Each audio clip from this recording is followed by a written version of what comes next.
In this video, I'm going to introduce the lathe NURBS. So like I did with the extrude NURBS in the previous video, I'm going to make a rectangle, and I'm going to decrease the width a little bit, and let me decrease the height as well so it's easier to see. I'm going to offset the spline away from the origin. Now I'm going to create the lathe NURBS going into our little NURBS subfolder here, or drop-down menu, I mean. Choose lathe.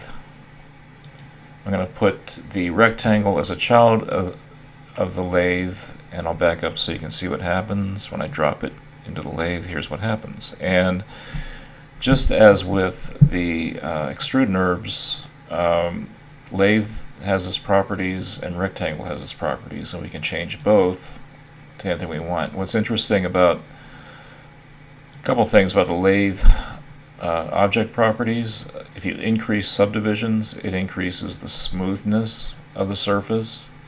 If you decrease it, you'll get a very jagged object. The minimum is 3, but if you increase subdivision, you'll get a smoother surface. The other interesting parameter is the angle.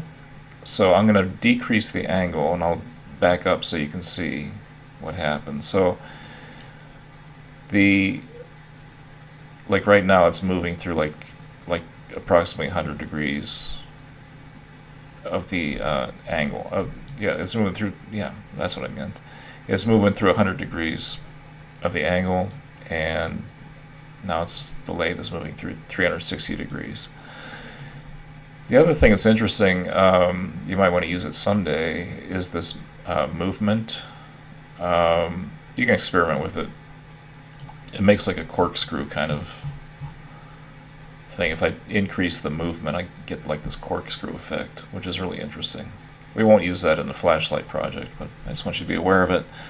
And likewise, like I said before, you could, if you wanted to, select the rectangle spline, make it editable, and then edit the points, move any point of the rectangle that you want to change it. So let me do that. Let me turn off the visibility of the lathe first. I got rectangle selected.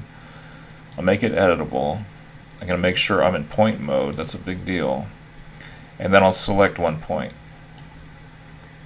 And let me make lathe visible again. So with that one point selected, I'm just moving the point of the rectangle spline, and you can see, you can get a variety of different objects, different shapes, just by moving points around. Okay, and that's the lathe NURBS.